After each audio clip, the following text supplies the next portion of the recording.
ገያሺት ልቢ ተኸታታሊት ልብ ወለድ ዛንታ ደራሲ ቢንያም ፍስሐ ጽዮን ተራኺ ተስፊት ገብረ ሚካኤል መበል 48 ክፋል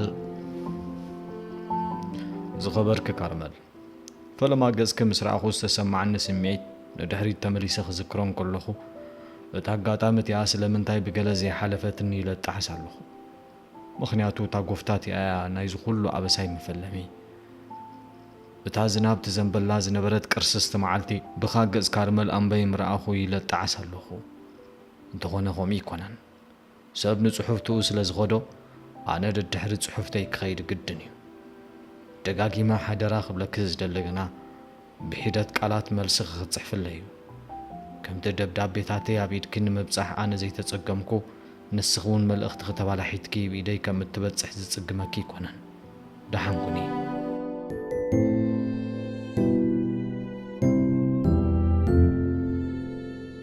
ሎኤስ እታ ምሸት ኣዝያ ነዊሓታ እያ ሓዲራ። ፀሓይ መዓልታዊ ዑደታ ክትፍጽም ንመሬት ከተረክባ ምስ ጀመረት እዋይ ተመስገን ብምባል ብድዲላ ኣብ ደንደስ ዓራት ተቐመጠት። ናይ እስራኤል ተግባር ካብ መዓልቲ ናብ መዓልቲ እናኸፍአ ይኸይድ ምንባሩ ተስፋ ቁሪፅዎ ነበረ። ከምኡ ገይሩ ልባ ክሰብር ትብዓት ዝረክብ ይመስላ ይነበረን። እንተኸፍአ ከየግሃደ ተስፋ እናሃበ ርክቦም ከይበተኸ ክቕጽል እያ ተጸቢያቶ ነይራ። ሙሉእ ብሙሉእ ነፃ ኮይኑ ድላዩ ክገብር ስለ ዝደለዩ ከምኡ ገይሩ ብኳን ክሳብ ዝርስዖ እምበር ኣብ መወዳእቱስ ንዓይ ዝሓይሽ ምስ ነብሳ ተዛረበት። ድፍረቱ ግን ሃገርመካ እስራኤል ስደፊሩ ጓል ሒዘ ክብላኒ መቃይሄ ነድራ ብጸርፊ ክትፍውሶ ፈተነት። ኣቢሜሌክ ጥዑይ ማለቱ ኸ እንታይ ንምባል እዩ? ካብኡ ዓይንኺ ተርሕቕ ክብል ደልዩ ድዩ? ብምንታይ ዕድለይ እሞ ንኣቢሜሌክ ክረኽቦ ከም ማለቱ ግን ኣይመስለንን። ንዑ ገዲፈ ንኣቢሜሌክ ከም ዝሓስኩ እንተዝፈልጥ ፅሕፃሕ ከም ዝሕዞ ፍሉጥ እዩ። ተግባሩ ናብ ዓርኩ እንተዘየብፅሕያ ድማ ኣነ ይኮንኩን። ዝሓሰበቶ ከተተግብር ሞባይላ ተዓዘበት። እንተኾነ 6 ፈረቓን ናይ ንጎ ስለ ዝነበረ ክትርብሾ ኣይድለየትን። ንኖ ሃይትንገርለይ ዝበለኒ ንዑ ክሕሾ ደልዩ ድዩ? ሃይ ጉድ! ኖህ ከይህሰ እንተደልዩ ካልኡ ዘይጥምት። ኣብዚ ሃገር ካርመል ጥራይ ድያ ጽብቕቲ ዘላ። ዓይንቲ ቅዱሳን ዘስዳዓ መሊአን ኣዋልዳ ኣለዋ። ካርመል ድማ ፎካስ ጸሓፋይ ኢላ እምበር ካልእ ዳ ንእስራኤል እንታይ ርኣትሉ? ቁርብከ ዓርኪ ክትህልዎ ትኽእል ኢላ ዘይተሓስብ ሃይ ዋልድ መሕፈራት ኣይትፈልጦ ኣይትጥይቆስ ጉዝጉዝ ቁርብከ መን ምዃኑ ክትሓትት ዘይትፍትን ጽባሕ ትንዓና ዘጋጠመ ምስ ኣጋጠማ ተደፊእካ ምንባዕ እንታይ ኣምፅኦ? ጽባቐያ ንእስራኤል እሙን እንተገይሩላ ክንርኢ ኢና። ዓይንቲ ወዳት ንኣመሉ ከም ዝኸብሉላ ኣይፈለጠትን። ኣነ እውን ክነግራ እዩ ዝግባእ ነይሩ። እቲ ባይ ዝወረደ ኣብ ካልእ ክወረድ ክጽበ የብለይን። ፈለማ ንኣቢሜሌክ እሞ ክሕብሮ ብድሕሪቱ ዝገብሮ ገብር። ካርመል ንኢድ እስራኤል ጨቢጣ ኣኽመስመሰት። ሕማቕ ነገር ከም ዝሓሰበት ግና ሃንደበት ገጻ ጸወገት። እንታይ ዳ ኾንኪ? ሓተታ እስራኤል ኣብ መንጎ ክልቲኦም ዝነበረ ጥዑይ ሃዋሁ ስለ ዝተቐይሮ። ኣንታ እስራኤል እዚ ንገብሮ ዘለና ሓጢኣት ከይኮነና እንዲፍርሕኒ ኢዳ ጠሚራ ስጋኣታ ገለጸት። እሞ እንታይ ንግበር? ንደብዳቤኡ መልሲ እንተዘይብናዮ ናይ ተስፋ ምቑራጽ ስጉምቲ ክወስድ ይኽእል እዩ። ድፍረት ረኺቡ ከየሸግረኪ ኣይተሰማማዕናን ዲና። ከምኡ እንተገይሩ ንዓኺ ጸገም ዘጋጥመኪ። ንነዊሕ እዋን ከም ዝተዓዘብክዎ እዚ ወዲ ፍቕርኺ ናብ ጽላለ እዩ ዝሸምዎ ዘሎ። ተስፋ ምስ ቆረጸ ድማ እንታይ ከም ዝገብር ኣይንፈልጦን ኢና። ሓደ ንፈልጦ ተስፋ ዝቆረጸ ሰብ ጥዑይ ከም ዘይሓስብ እዩ። ኣነስ እንታይ ዕድል ኮኒ ነይሩ ንወደይ? ካርመል ሕንቕንቕ ድሕር ምባል ክትነብዕ ጀመረት። ኣብ ቅድሚ እስራኤል ተቐሚጣ ካብ ዝላለዩ ንፈለማ እዋን ንባዕታ ምዕጉርታን ናሓረሰ ክወርድ ጀመረ። እዋ ካርመል ሰንበደ እስራኤል ክትነብዒ ለይኮንኩን ምኽረይ ዝልግሰልኪ ዘለኹ ጥንቃቐ ክትገብሪ ኢለ ጥራየ። እቶም ክመፁ ዝኽእሉ ነገራት ገና ከይመፁ እንከለዉ ጥንቃቐ ክንገብረሎም ኣለና። ክስጉም ዘይተጠንቀቐ ኣብ ሰንከልከል ምስ በፅሐ ክድሕ እንዲ ክወድቕ እዝግጥራ እዩ ዝፈልጦ። ጥንቃቐና በካይዳና እንከሎ ናብቲ ቕኑዕን ሕማቕን መንገዲ ብምርጫና ክንኸዶ ኣእምሮ ዝሃበ ፈጣሪ ገዲፍና እዝጊ ይፈልጥ ክንብል ንነብር። ንነብስና በዓልና ዘይፈለጥናላስ ምሳዕንናያ ዝግንብል ማለት እዩ። أنت إسرائيل مفلساف قديفك قدا أنت كم زقبر زي تحبرني እትንገብሮ ንዓይ ሕደግ እዩ ምኽንያቱ ዝፀገም ኣነ ይፈጢረ እዮ ኣቐዲመ ኣይፅሕፈልካን እየ እንተዝብሎ ኣነ ንስኽን እውን ኣይምትራኸብናን እዚ ጉዳይ ንዓይ ሕደግ እዩ ኣነ እቲ ዝግበር ክገብር እየ ብርእሰ ተኣማንነት ሓበራ እንታይ ክትገብር ማለት እዩ ታንጤ ሓተተቶ መልሲ ከም ዝበፅሖ ክገብር እየ ከመይ ጌርካ ድሓን እዚ እውን ናባይ ጥራይ ሕደግ እዩ ንስኽብ ላተርያ መሳሊ ደብዳቤ ግደፍሉ ኣነ ብሰብ ኣደዊለ ደብዳቤኡ ከም ዝርከባ ክገብር እየ ቁፅሪ ሞባይለይ ካበይ ረኺባ ዝብል ሕቶ እንተመፆኸ ዝኾነ ይምፃዮ እቲ ጽቡቕ መልሲ ናይ ደብዳቤኡ ምስ ረኸበ ብቐጥታ ናባይ ክመፅእ ስለ ዝኾነ እንታይ ከም ንገብር ክንዘራረበሉ ኢና ኣቕሰና ካብዚ ወፃኢ ምንም ስጋት ክስማዓኪ የብሉን ብፍላይ ዘን ወርሕን ከዋኽብትን ዝቐናለ ንዓይንትኺ ብንብዓት ክህሰይ ኣይደልን እየ ካብ ካልእ ዝያዳ ንዓይንኺ ክብል ከም ዘፍቀድኩ ተረድለይ ነቲ ናብ ሕማቕ ተቐይሩ ዝነበረ ሃዋሁ ናብ ሰሓቕን ክምስታን ክልውጦ ፈተነ ክሳብ መዓሲና ግን ከምኡ ክንገብር እንታ እስራኤል ገና ፍቕሪ ከይጀመርና ናብ ከምዚ ዓይነት መሰናኽል ምእታውና እንታይ ይበሃል ፍቕሪ ብመሰናኽል እንተተኸቢብ እዩ መላእኽቲ ዝከላኸሉሉ ፍቕርና ድማ እንቋዕ ብመሰናኽል ጀመረ ምኽንያቱ ወትሩ ጥንቁቓት ክንከውንን ሓደ ኸይበልና ክንጸንዕ ከም ዘለና እዩ ዘመልክተልካ ዝበዝሕ ፍቕሪ ጽቡቕ ከላምደካ ይጸንሕ እሞ መሰናኽል ምስ መፀ ምጽዋር ሲኑ ዓነውነው ይብል ካብዚ ንድሕን ስለ ዘለና ኣነ ብመሰናኽል ምጅማሩ ይጸላእክዎን እንዴ ትብል ኣለኻ ኢላቶ ክምስ በለት ጽባቕያ ብኽምስታ ክስነን ከሎ ዝያዳ ከም ዝጐልሕ ዘስተውዓለ እስራኤል ተሃኒኑ ጠመታ ክንደይ ጽቡቕ ኣስናን እዩ ዘለኪ ዓፍራ ናይ ባሕሪ ካርመል ካብ ሕፍረት ከይወፀታ ክመስመሰት ባሕሪ ኸይዓፍር ድዩ ባፅዕ ኸይድኪ ትፈልጥ እንዲኺ እፈልጥ እምበር ባሕሪ ክዓፍር ግና የስተብሃልኩን ኣብ መምሳዩ ወፊሩ ዝዋዕለ ባሕሪ ክምለስ እንከሎ ኣብ ደንደስ ተጋጩ ክምለስ ዝፈጥሮ ዓፍራ ዝተብሂልኪ ትፈልጥን እሞ ንሱ ዳ ዓፍራ ድዩ እንታይ ዳ ክትብል እዮ ልክዕዩ ኣብ ሸሓኒ ዘዕረቕካዮ ማይ ምስ ዝዓፍር ሕብሪ ናይቲ መትሓዚ ስለ ዝሕዝ ጻዕዳ ሕብሪ የብሉን መሬት ምስ መሰየ ኣብ ገርጉሱም እንተተዓዚብና ባሕሪ ካብ መገሽኡ ክምለስ እንከሎ እንተተዓዚብክዮ ልክዕ ነዘን ኣስናንኪ እዩ ዝመስል ያቐኒ የለ ይበል እምበር ምግናን ስጋኒንካ ኢኻ ዝኾነ ኮይኑ ደረስቲ ጽባቕ ምግላጽ ውሓለታት ስለ ዝኾንኩም ክትገልጸኒ ከም እትኽእል እምነት ኣለኒ ቀዊላ ጠመተቶ ኣዒንቲ እስራኤል ኣብ ኣዒንታ ከም ዝተሰኹዓ ምስ ዝተባሃለት ድማ ኣዒንታ ክትሰበር ተገደደት ሓፋር ኢኺ ሓቀይ ዘይተሓፍር ጓል ኣላ ድያ ኣይትሰኣንን እያ ትብሊ ዘይተሓፍር ጓል ኣላ ኢለ ይኣምንን እየ ምኽንያቱ ዓለም ብዛዕባ ጽባቐ ክትዛረብ ትውዕል እንተኾይና ጓል እንሰይቲ ካብ ሕፍረት ነፃ ክትኸውን ኣይትኽእልን እያ እንተዘይተረዲካ ኸብርሃልካ እስራኤል ብኣባህልኣ ተገሪሙ ርእሱ ብምንቕናቕ ኣብ ዝነበርዎ ካፈ ኣጣጢሑ መንከሱ ብጸጋማይ ኢዱ ብምድጋፍ ጽቡቕ በላ ናጽነት ጓል ኣንስተይቲ ዝገፍፍን ከምቲ ክትኾኖ ዝግብኣ ከይተኸውን ዝዓግቱ ኣጋጣሚታት መልዮም እዮም ኣብ መንገዲ ክጓዓዝ እንከለኹ ኣወዳት ተኣኪቦም ክድህሉን እንተፈቲኖም ጥራይ ዘይኮነ ዋላ ብጽባቐ እንተተዛሪቦም ኣዝየ የስከፍ ናጽነት ጓል ኣንስተይቲ ብኸምዚ ገባብ ምግፋፍ ጓል ኣንስተይቲ ክትኾኖ ዝግብኣ ከይትኸውን መሐንኳል እዩ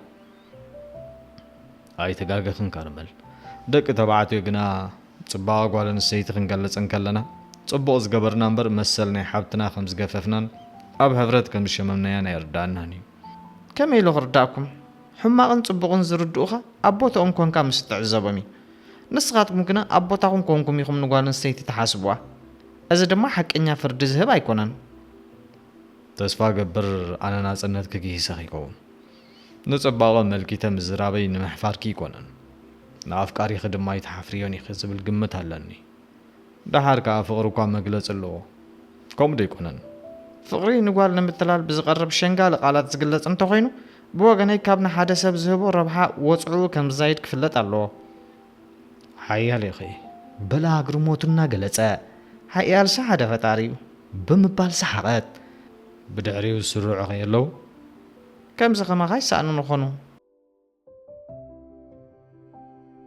እንታይ ክትብሊ ኣነ ፈጺመ ይኣምንን እየ ኣብሜሌክ ሎኤስ ንዘምጻእትሉ ሓበሬታ ብቕልጡፍ ምቕባል ኣጸገሞ ካብ ልቢ ዲ ክትዛረብ ዘለኺ ኣዒንቱ ተኺሉ እትህቦ መብርሂ ተጸበየ እስራኤል ከም ትሎኤስ ዝበለቶ ኮይኑ ክጸንሕ ዝጽበዮ ኣይኮነን እብለካ እንዴ ዘለኹ ክሳብ መዓስ ንዓርክኻ ክትሕለቐሉ ኢኻ ኣብ ኣፈይ ኢሉ ንብለካ ኣለኹ እቲ ዝገርምከ ከይቃጸለት ርእሳ ድሕሪ ምንቕናቕ ንኖህ ከይነገረሉ ድማ ደጋጊሙ ጠንቂቕኒ ኣቢሜሌክ ዝገረሞ ክመስል ርእሱ ደፊኡ ኣብ ስቕታ ተዓቑበ እሞ ዝወዲ ተጸሊሉሎ በልኒ ኣይተጸለለን ከምኡ ኢልካ ፍጹም ከይተሓስብ ንሱ ሰብ ዘጸልል ጥዑ እዩ ሃበይ ከይትበጽሕ ኢሉ ዝገብሮ ዘሎ ምዃን ድማ ኣረጋጊጸ ሓቂ እዩ ዝገብሮ የብለይን ዓሚ ከም ዘይብለ ይፈልጥ እዩ ሓንቲ ፍቃሪያ ዝጠለማ ጓል እንታይ ዶ ትገብረ ብዘይካ ተኾርሚኻ ምንባዕ ካልእ ምንም ዓቕሚ የብላን ኩልኻትኩም ኣወዳት ዓቕሚ ጓል ንሰይቲ ንብዓት ምዃኑ ኣይጠፋእኩምን እዩ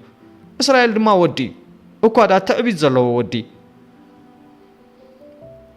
ከተስተማስል የብልክን ሎይስ ደጋጊመ ዝሓበርኩ ክተሳዕሪት ከይትኾነ እየ እስራኤል ናይ መወዳእታ ወዲ ከም ዘይኮነ ንኣእምሮኸ ተእምን እንተትፍትን ዝሓይሽ መስለኒ ምክንያቱ ንኣፍቃሪቱ ዝገደፈ ወዲ ይኹን ጓል ክኽሰስ ኣይረኣናን ክኽሰሱ እባ ነይርዎ ኣስናና ሓርቀማት እሞ እንታይ ተግበርኩ ዳሉ ዝሓይሽ ኣቢሜሌክ ጥዑይ መንእሰይ ድማ ኢልኒ ድሕሪ ዘረባኣ ስምዒት ኣቢሜሌክ ክትዕዘብ ኣዒንታ ኣብ ገጹ ኣዕለበት እንታይ ማለት እዩ እንታይ መፈለይጠ መንኩባ ስቕጥ ኣቢላ ሓበረቶ እዋ ንዘረባ እስራኤል ምትርጓም ዝሰኣነ ዝመስል ኣቢሜሌክ ንደቓይቕ ኣብ ሓሳብ ኣተወ እሞ ንሱ ጥራይ ትርጉም ናይ ኣባሃሉ ክነግረና ዝኽእል ኣነ ዝሕግዘክ እንታይ ኣሎ ኣርእስቲ ቀየረ እንታይ ክገብር ትመኽረኒ ምኽራይ ሓንቲ እያ ኣብ ምትህልላኽ ዘእቱ ምኽንያት የብልክን ምትህልላኽ ንኽልቴኹም ኣድኪሙ ኣብ ናይ ስዕረት ጉድጓድ ከእትወኩም እዩ ፍቕሪ መዛዘሚኡ ምትህልላኽ እንተኾይኑ ሳልሳይ ኩናት ዓለም ከበግስ ይኽእል እዩ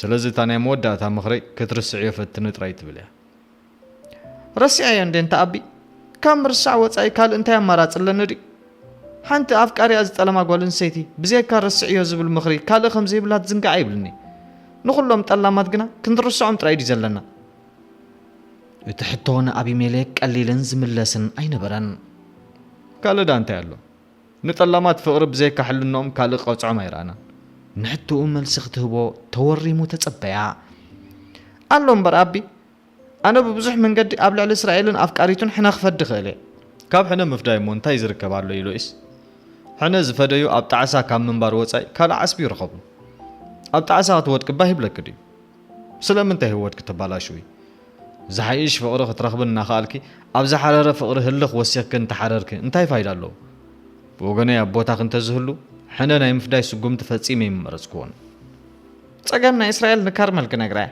ንዓይ ስለ ዘይኮነ ንዓያ እውን ክኸውን ከም ዘይክእል ኣምሪረ ክረዳእ ክፍትን ሓስብ ኣለኹ ምክንያቱ ጓል መጻወቲ ክገብሩ ዝፍትኑ ደቂ ተባዕትዮ ተግባሮም ምዝቃላዕ ካልኦት ደቂ ኣንስትዮ ካብ ሓደጋ ዝድሕና ካብዚ ዝዓቢ ጽድቂ ድማ የለን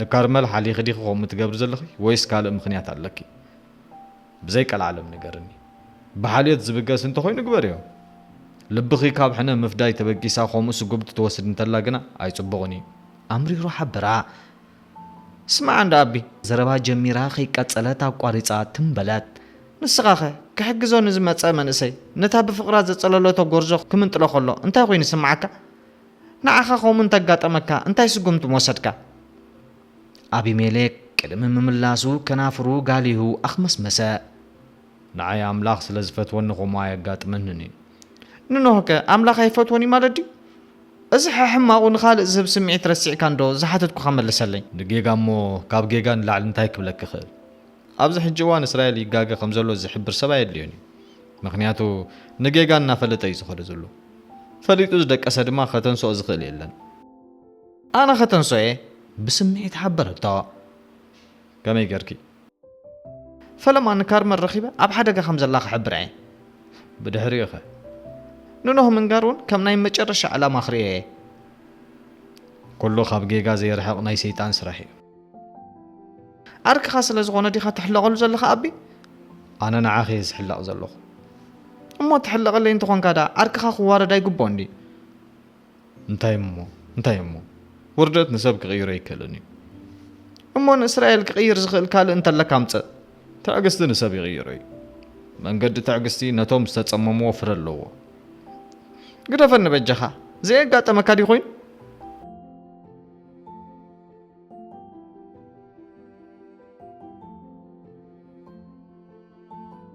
ሎይስ ናብቲ ካርመል ትሰርሓሉ ሱፐርማርኬት ነግፈረግ እናበለት ተጸግዐት። ካርመል ብመስኮት ዝኣተወ ናይ ንጉህ ጭራ ፀሓይ ዓይና ስለ ዝወግኣ ፍኒስትራ ክተገፍትን ምስ ተንስአት ሎይስ ናብ ሱፐርማርኬት ክትኣቱ ኣብ ልዳት ጉፍ ተባሃላ። እተው ዝሓፍተይ ካርመል ዓሚል ስለ ዝሓሰበታ ማዕጾ ገደፈትላ። ከመይ ቀኒኺ? ሎይስ ንውሽጢ ከይኣተወት ኣብ ልዳት ኮይና ሰላምታ ኣቕረበት። ካርመል ንዝተለገሰላ ሰላምታ ዓፂፌታ ከይመለሰት ንሎይስ ተኪራ ጠመተታ። እንታይ ዳ ኣላ ውቃሕ ትብለኒኸ? ኣብ ገለስ ፈልጠ ብጥርጣሪ ጠመተታ። ደሓነ እግዚኣብሔር መስገን መለሰት። ናብቲ ሕሳብ ትቕበለሉ ባንኳ እናተመልሰት። ሰናይ ተላኢኻ ሜራብ ድማ ንግሆ ናብ ስራሕ ናይ ምእታው ልምዲ ስለ ዘይነበራ ካርመል ንበይና ነበረት። ሎይስ ከምዘየለለየታ ስለ ዝተረድአት ኣየለለኽን መስለኒ ዓይና እናጠመተት ሓተተታ። ወቃሕ ሲኢልክን ኣለኺ ክሕሱ ይደልኒ ግና በይ ከም ዝፈልጠኪ ክመጻለይ ኣይካልን። ኣእሙርኣ ኣብ ዝኽሪ ጸሚዳ መለሰትላ። ኣርክ እስራኤል ኢለ ተላለየክ ነይረ ኦኬ ዝበለት ካርመል ንዕለት ስምባድን ፍርሕን ተፈራረቓ። ሰብኣይ እንዳማታ ዝመንጠለት እምበር ተራ ተግባር ዝፈጸመት ኮይኑ ድማ ኣይተሰማዓን። ግዜ እንተለኪ ሻ እናሰተና ክንዕልልም ደለኹ ድፍረት ኣኻኺባ መምጽኢ ምኽንያት ከም ዘለዋ ሓበረት። ብዛዕባ እንታይ? ካብ ግምት ዘይረሓቐት ካርመል ከተረጋግጽ ሓተተት። ኣርእስቲ ናይ ርከበን እስራኤል ከም ዝኸውን ፍጹም ጥርጣረ ይነበራን። ኣርክ እስራኤል ዝብል ሙሉእ ሓሳብ ኣብ ከቢድ ነውፂ ሸሚምዋ ነበረ። ደቂ ኣንስትዮ ብወዲ ተባዕታይ ክበኣሳ ምርኣይ ኣብ ህይወት ካብቲ ናይ መወዳእታ ድኻም ጌራ እያ ተሓስቦ። ምጽወታት ኮይኑ ድማ እዩ ዝስምዓ። ሄዋን ኣዳም ብምምሳጥ እምበር ብእምባጋሮ ይረኸበቶን ዝብል እምነት ኣለዋ። እምባጋሮ ድማ ደቂ ተባዕትዮ ብሰንኪ ድንቁርኖኦም ዝፈጠርዎ መጋርያ ጌራ ስለ እተሓስቦ ፍጹም ክትጽምበሮ ኣይደለን እያ። ኣብቲ እዋን ግና እቲ ንደቂ ተባዕትዮ ጥራይ ዝተዋህበ ዝመስላ ዝነበረ ድንቁርና ንዓዓ እውን ዝንሕፋ ኮይኑ ይስማዕ ኣይነበረን። ምኽንያቱ ዓርክ እስራኤል ዝበለታ ጓል ኣንስተይቲ ሕርቃን ኣብ ጥርዚ ብፂሓቶ ስለ ዝነበረት እንታይ ከም ትብላ ኣይፈለጠትን። ኮፍ ምስ በልና እንተነገርክኸ ሓይሽን መለሰት ሎይስ ድፍረት ብዝመልኦ ቃና። ካርመል ተወሳኺ ቃላት ከተምልቕ ኣይከኣለትን። ኣብቲ ትውንኖ ሱፐርማርኬት ናይ ተሰዓርነት መንፈስ ወዲቑ ዝጸቐጣ ኮይኑ ተሰምዓ። በይና ስለ ዝነበረት ስራሕ ዓፅያ ኣብ እንዳሻሂ ከተዕልል ትኽእል ኣይነበረትን። እንተኾነ ምሕንጋድ ካልእ ሰዓብየን ከየምፅኣላ ተሰከፈት። እታ ኣብ ቅድሚያ ዝነበረት ጎርዞ ከም ንብረቱ ዝተሓድገ ሰብ ዋንነታ ከተመልስ ኣብ ስርሓ ከም ዝመፀት ፈሊጣ ነበረት። ስለዚ ነቲ ኩነታት ብሰላማዊ መንገዲ ክተኣልዮ እንተዘይፈቲና ሓደገኛ ኣንፈት ክሕዝ ከም ዝኽእል ገሚታ ነበረት። እሞ በይነይ እንዴ ዘለኹ ደኣ ሰራሕተኛይ ክሳብ ትምለስ ንገለ ደቓ ክትጽበይኒ ኢኺ መንበርዶ ክህበኪ ኮፍ ክትብሊ መቕለሊላ ሓተተታ። ክትዋሳእ ከም ዘለዋ ፈሊጣ ነበረት። ደሓን ኣብዚ ደገ ክጽበየከ ሎይስ ምስታ ዒንታ ብልዕሊ እስራኤል ዘውደቐት ምጭውነት ዝፈሰሳ ጎርዞ ኮፍ ኢላ ምጥማት ትጻወሮ ስለ ዘይመሰላ ግልል ክትብል መረጸት። ሕርቃን ቀንኢ ናይ ሕነ ምፍዳይ ስምዒት ኣብ ውሽጣ ሒዛ ድማ ካብቲ ካርመል ትሰርሓሉ ሱፐርማርኬት ሰተት ኢላ ወፀት።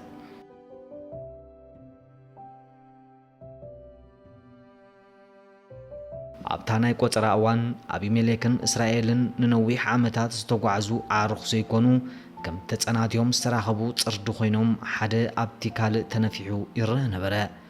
እቲ ብሓፂር ሰላምታ ዝጀመረ ርከብ ንእለት ናብ ቆይቅን ዘይምስምማዕን ክቕየር ግዜ ወሰደሉን። ትብሎ ዘለኻ ተረዲእኒ ኣሎ። ኣነ ዝሓተካ ዘለኹ ግና ኣቢ ጥዑዩ ማለት እንታይ ማለት ምዃኑ ከተብርሃለ እዩ። ከም ዝበልካያ ተኣማሚንካ እንተኾንካ ንስኻ ዝበደልካያ ኣነ ክድብሳ ስለ ዝሓሰብካ ዲኻ ክኾም ኢልካያ? ስማዕ እንዶ ኣቢ ጥዑይ ኣይኮንኩ እንዲኻ ትብለኒ ዘለኻ። ጥዑዩ ማለት በቲ ንስኻ ክትርጉሞ ትደሊ ጥራይ ዲኹ ትርጉም ዘለዎ። እስራኤል ጎቦ ጎቦ ክብል ጀመረ። ኣቢሜሌክ ግብረ መልሲ ናይ እስራኤል ቅጫ ምፅኢሉ ኣብ መቐመጢኡ ኣሕለበጠ። ዝሓተካ ዘለኹ ይመለስካለይ። ጥዑይ ምዃነይ ንሎኤስ ክትነገራ ዘገደደካ ምኽንያት ኣሎ። ካብኡ ተረፈ ሎይስ ጥዑይ ድያ ጥዑይን ክትፈልጥ ናይ ገዛ ርእሳ ገምጋም እምበር ናትካ ሓበሬታ ዘድልያ ኣይመስለንን። ንስኻ ግና ካልእ ዕላማኻ እዛ ኣብ ሓደ እዋን ኣፍቃሪትካ ዝነበረት ጎርዞ ብዝኾነ ዋጋ ክትጽጋዓልካ ትደሊ ኣለኻ። ምኽንያቱ ንሳ እንተዘይተጸጊዓ ምስ ካርመል ዝጀመርካዮ ፍቕሪ መንቅብ ከጋጥሙ እዩ። ካልእ ዝበልካዮ እውን ኣዕሊላትን ኣላ።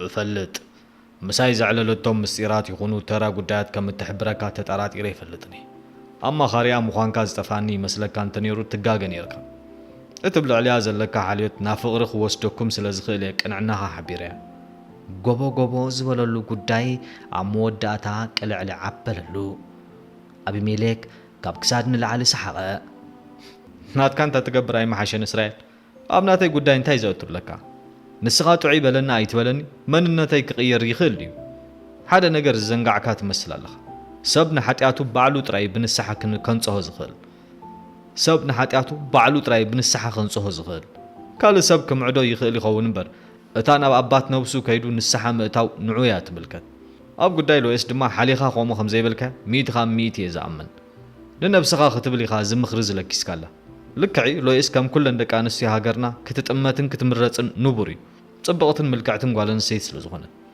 ተሕማቕ ነገሩ ግና ነዛ ንጽህቲ ፍጥረት ስለ ዘራኸስካ እያ እዩ ዶብዶ ትሰግር ኣለኻ ዘራኸስ ነገር ከም ዝገበርኩ ምስክር ክትኸውን ትኽእል ኢኻ ማለት ድዩ እስራኤል ሓረቐ ንፈለማ እዋኒኑ ዘረባ ዓርኩ ነድሪ ሓዊሱ ዝምልሰሉ ዝነበረ እንታይ ሃ ጉዳይ ምስክርነት ኣልዒልካ ዝዛረብ ንጓል ኣብ ጎደና ኮለል ካብ ምባል ዛዕቢ ምርኻስ ኣሎ ድዩ ደለይታ ትሕሲ ኣይሎም ኣዒንቶም ናብ ካልእ ክቕይሩ እንተጌርካ እኳ ኣኺሉ እዩ ንስኻ ድማ ነዛ ጓል ኣብዘይ እትኻያ የብልካን ነየናይ ክምስክር ኢኻ ትደልዩ ዘለኻ ነዚ ብዓይነይ ዝረኣኽዎ ዶ ነቲ ንስኹም ጥራይ ትፈልጥዎ ሰብ ዘይረኣዮ ጉዳይ